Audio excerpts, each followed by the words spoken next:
महाकुंभ में मची भगदड़ को लेकर अब उत्तर प्रदेश की योगी आदित्यनाथ सरकार सवालों की घेरे में आ गई है। भगदड़ में जिस तरह से त्रासदी हुई है, उसने सभी को हिला दिया। आलम यह है कि घटना के 16 घंटे बाद प्रशासन ने मृतकों की संख्या बताई। अव्यवस्था की तस्वीरें लगातार सोशल मीडिया पर वायरल हो रही है। प्रयागराज जाने वाले सभी रास्तों को बंद कर दिया गया है, जिससे लाखों लोग घंटों से जाम में फंसे हुए हैं। इस बीच समाजवादी पार्टी के सांसद रामगोपाल यादव ने योगी आदित्यनाथ सरकार पर बड़ा आरोप लगाया है। उन्होंने कहा कि योगी सरकार महाकुंभ में मची भगदड़ के मृतकों की संख्या को छिपा रही है। सपा सांसद रामगोपाल यादव का कहना है कि समाजवादी पार्टी अब लोकसभा में इस मुद्दे को उठाएगी। महाकुंभ में मची भगदड़ मामले में सपा सांसद रामगोपाल यादव ने योगी सरकार पर गंभीर और बड़े सवाल खड़े किए। उन्होंने कहा कि सरकार सही संख्या नहीं बता रही है। सरकार को मृतकों और घायलों के नाम और उनके पते बताने चाहिए। सपा सांसद ने आगे कहा कि मैंने राजनाथ सिंह से भी ये कहा है कि वो यूपी से आते हैं और ये मामला काफी गंभीर है, मगर उन्होंने भी कोई जवाब नहीं दिया है। अब सपा कुंभ को लेकर चर्चा की मांग करेगी।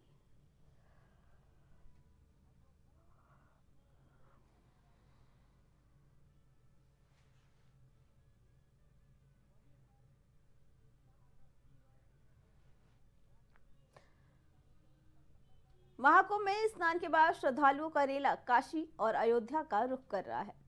मौनी अमावस्या के बाद काशी में ऐतिहासिक रूप से श्रद्धालुओं का आना हो रहा है। गुरुवार के दिन करीब 25 लाख लोग शहर में आए।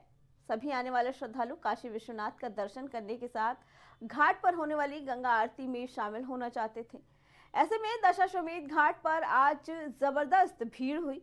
घाट पर तिल रखने की जगह नहीं मिली। किसी की अनहोनी की आशंका न हो और अगले 2 दिन तक श्रद्धालुओं के आने की संभावना को देखते हुए अब आरती समितियों ने श्रद्धालुओं से काशी न आने की अपील की है। गंगा सेवा समिति दशाश्वमेध घाट के अध्यक्ष सुशांत मिश्रा ने बताया कि घाट पर आरती कराने में आज हम लोगों को जबरदस्त मशक्कत करनी पड़ी। भीड़ का दबाव इतना था कि हम लोग आशंका से भरे हुए थे कि कहीं कुछ हो न जाए। घाट पर कहीं भी पैर रखने की जगह नहीं थी।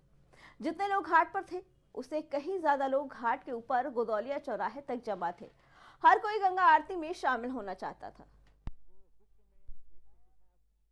देखिए, इस समय महाकुंभ का जो पावन पर्व चल रहा है, जहाँ पे करोड़ों की संख्या में जो है दर्शनार्थी प्रयागराज आ रहे हैं और कुंभ स्नान के बाद काशी की ओर और अयोध्या की ओर जा रहे हैं बाबा का दर्शन करने, माँ गंगा का स्नान करने और भगवती माँ गंगा की आरती देखने के लिए। तो इस समय गंगा आरती में और काशी में जो भीड़ है वो काफ़ी ज़्यादा है और गंगा आरती में भी जो भीड़ हो रही है वो उसकी संख्या बहुत ज़्यादा है।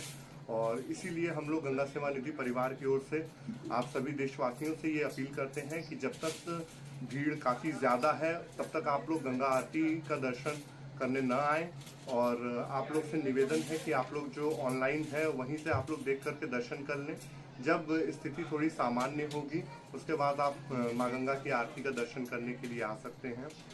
और इसी के साथ साथ जो भी व्यवस्थाएं हैं दशाश्वमेध घाट पर, जैसे कि नाव की और भी जो भीड़ में चीज़ें हैं, जैसे नाव पे जो लोग हैं, जो नाविक समाज है, उनसे निवेदन है कि जो नाव की क्षमता से ज़्यादा जो है उस पर दर्शनार्थियों को न बैठाएं। और कुछ अगल बगल के जो हैं वो जो लोगों द्वारा इतने भीड़ में जो वो आरती की थाली रख करके उसको भीड़ में चलाया जाता है और वो इस तरीके की हरकत जो है वो न किया जाए, क्योंकि भीड़ बहुत ज़्यादा हो रही है, वो सुरक्षा के दृष्टि से बिल्कुल उचित नहीं है। और आप सभी लोगों से निवेदन करते हैं कि स्थिति थोड़ी सामान्य होने तक आप लोग जो है वो ऑनलाइन ही दर्शन करें।